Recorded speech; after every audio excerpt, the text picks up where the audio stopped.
L'histoire de Karin dans Naruto. Karin est une subordonnée d'Orochimaru, ainsi qu'une ancienne ninja de Kusa et une membre du clan Uzumaki. Elle assistait Orochimaru dans ses expérimentations et se voyait confier la charge du repère sud pendant qu'il était absent. Jeunesse. Quand elle était enfant, Karin vivait dans un petit village qui fut brûlé au cours d'une guerre. Elle fut la seule survivante et en sortit complètement indemne. Orochimaru la trouva par la suite et lui demanda comment elle avait survécu, question à laquelle elle répondit qu'elle ne pouvait se souvenir que d'énormes groupes de personnes qui étaient venues. Karin prit part finalement aux examens Chunin qui auront lieu à Konoha avec son bandeau frontal affirmant son affiliation au village de Kusa. Au cours de la deuxième phase qui eut lieu dans la forêt de la mort, elle perdit la trace de ses coéquipiers et fut attaquée par un grand ours. Elle fut sauvée par Sasuke Uchiwa qui fut déçu de constater qu'elle avait le parchemin de la terre, mais elle fut capable d'avoir un bon aperçu de lui avant son départ. Elle se souvint du sourire que Sasuke lui avait donné et en tomba amoureuse. À un certain moment, elle participa à des expérimentations sur Jugo et Kimimaro. Ses impressionnantes capacités de guérison furent étudiées par Orochimaru et Kabuto,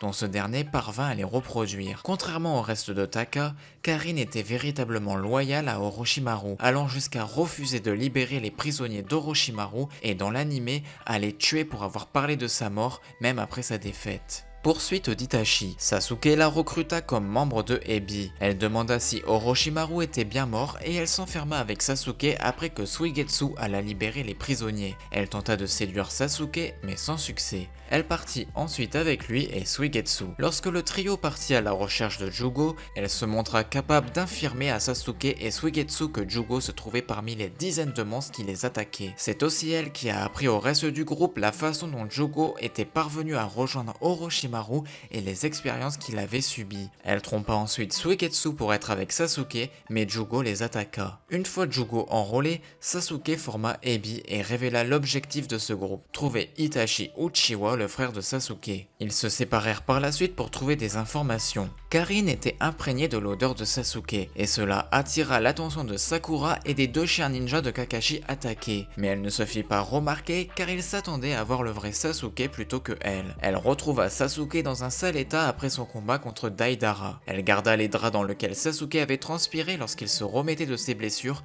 et demanda à Jugo d'utiliser les oiseaux pour emporter des morceaux de ce drap dans toutes les directions afin que Konoha ne le retrouve pas à l'aide des chiens. Ils trouvèrent ensuite Kisame Hoshigaki qui ne laissa passer que Sasuke. Karin observa le combat entre Suigetsu et Kisame pour obtenir Sameada, mais celui-ci ne se termina pas. Après avoir vaincu Itachi, Sasuke renomma Ebi en Taka et lui donna l'objectif de détruire Konoha. Taka, qui s'allia avec l'Akatsuki, reçut pour mission de capturer le Jinchuriki de Hashibi. Recherche de Hashibi. Taka infiltra Kumo au pays de la foudre pour trouver le Jinchuriki de Hashibi. Ils capturèrent un ninja qui, grâce à une illusion de Sasuke, révéla des informations sur Killer Bee. Karin resta en arrière et soigna Sasuke lorsque celui-ci fut blessé lors de son combat contre Killer Bee. Sommet des 5 Kage. Taka partit pour Konoha quand Tobi apparut et les arrêta, leur annonçant que Konoha avait été détruit par Pain. Zetsu apparut et révéla la nomination au poste de Hokage de Denzo Shimura, un des responsables du massacre du clan Uchiwa. Taka partit alors pour le pays du fer pour le retrouver.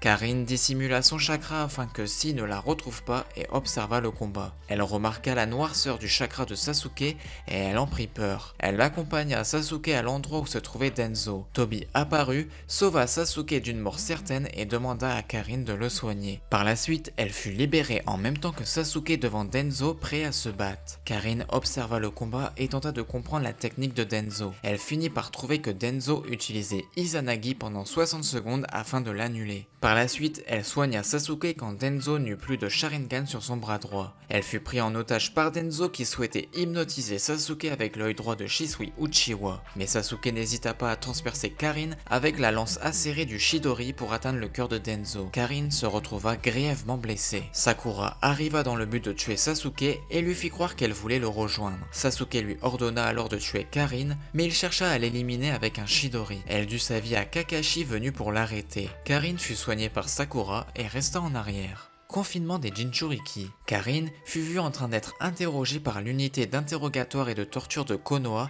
et se montra peu coopérative. Plus tard, Toujours en prison, on la vit en train de se décider entre Sasuke ou Konoha. Quatrième grande guerre ninja. Après avoir été emprisonnée quelque temps après l'interrogatoire, Karin parlait à un portrait de Sasuke, alternant entre rage et fougue amoureuse. Ce comportement erratique était en cours depuis un certain temps, déconcertant les gardes. Cependant, cela se révéla être une ruse. Karin utilisa la distraction du gardien pour soulever le portrait avec une lame cachée dans ses lunettes, révélant un ensemble d'outils de crochetage. Après s'être échappée de prison, Karin a remarqué que le chakra de Sasuke se trouvait dans le village. Elle suivit alors le signal et trouva l'équipe Taka avec Orochimaru et les autres Hokage qui se préparaient à partir pour le champ de bataille. Elle attaqua Suigetsu qui avait pris la fuite et accepta les excuses de Sasuke pour l'avoir attaqué. Karin, Suigetsu et Orochimaru arrivèrent plus tard sur le champ de bataille où se trouvaient les 5 Kage, ces derniers commentant l'état de Tsunade. Karin a ensuite reçu l'ordre d'Orochimaru d'aider Katsuyu à guérir Tsunade en se faisant morte par la 5e Hokage. Cependant, Karin a hésité,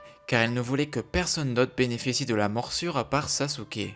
Par la suite, Karin et les autres présents sur le champ de bataille ont été capturés dans le Tsukuyomi infini de Madara. En fin de compte, elle et le reste du monde ont été libérés du Genjutsu par Naruto et Sasuke après avoir mis fin à la guerre. Et voilà, c'est tout pour l'histoire de Karin dans Naruto, j'espère que cette vidéo vous a plu, je vous dis à la prochaine, bye bye.